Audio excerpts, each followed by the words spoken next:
Hey guys, this is my version of the water tower. This is just a simple bubble elevator with a nice design I got from uh, another Minecraft player that I saw on YouTube, but I tweaked its design a bit. This is for Bedrock 1.21, and I hope you guys like it. So let's check out the adjustments here. First of all, this is a 5-floor elevator. There's a little light indicating the floor that you're on, and of course the floor. Just to show you guys how it works. You just come over here to your panel selector. You can list whatever you want up here. So this is the ground level. Let's say we just want to take the floor up. These dispensers give out water, and it automatically turns off when the button goes down. And now it shows us on level 2. And let's say I want to go all the way up to level 5.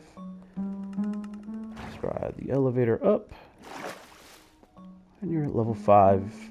Automatically resets.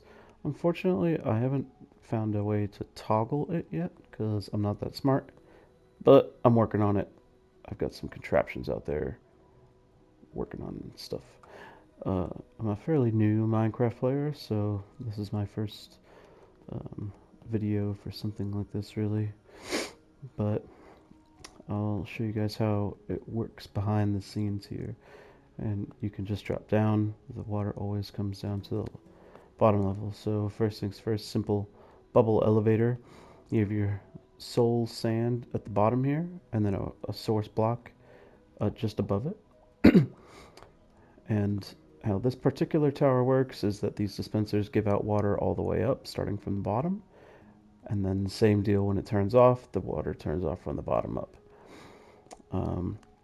This setup here, I have glass in front of here just to keep the water from flowing out. But if you don't want the glass there, you can always put buttons or any like partial block here. Like the signs are a good option, pretty common option. Signs or buttons, whatever you want. I'll show you guys how it works in the back. So the button is on the other side of this block. So the button sends a signal through the block, activates this trapdoor, which works against this wall. So walls send signals. And just to show you guys an example. Not the right level.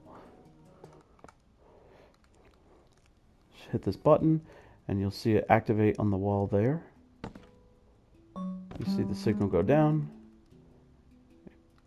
So that's how that works. Anyway, the observers here detect the wall moving and changing, and each observer can detect another observer changing its state. So the power goes down the wall, into the observer, through this observer, into this block, which then powers this redstone and these torches, and the redstone signal gets sent through here. This is just a simple comparator delay circuit. So that's just to give it time so you can go up the elevator and come back wherever you need to do. If you want to come back down, that's fine. Or give you time to at least get over to the elevator comfortably. And that can always be adjusted. There's these repeaters too here that you can change it to whatever your liking is. And then as we go up the floors, it goes up the torch tower, and each section of these vertical torches represents one of the buttons. So it'll stop at whatever floor that you have selected. So let's follow this line. Let's just say we selected level 2. So boom, boom, boom.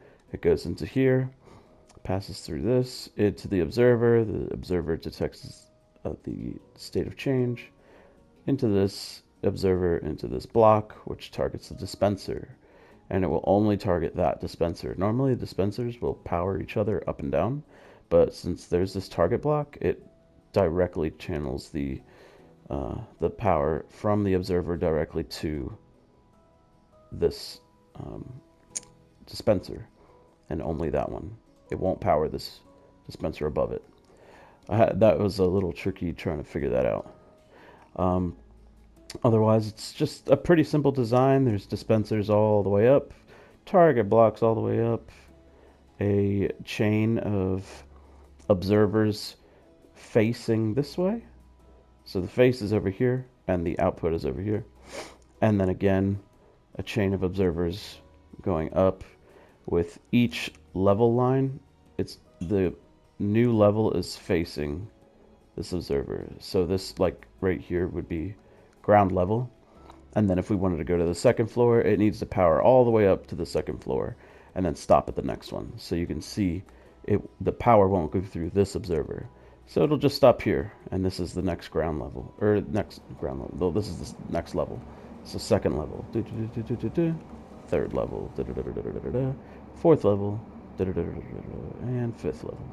And you can see that right there.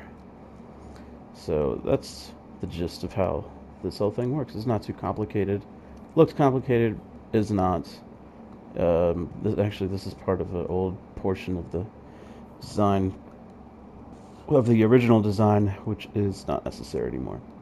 So sorry about that confusion, but you can see this trap door just gets flicked on and off every time it gets powered.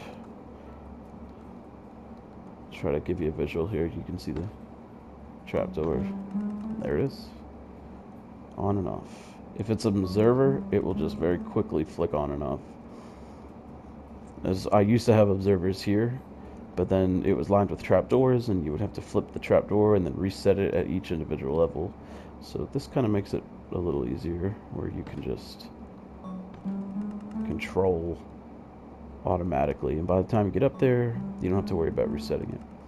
Again, a toggle probably would be ideal, but I don't know how to do that exactly. Maybe some kind of comparator circuit to feed back into each level of a true or false state to control the water level.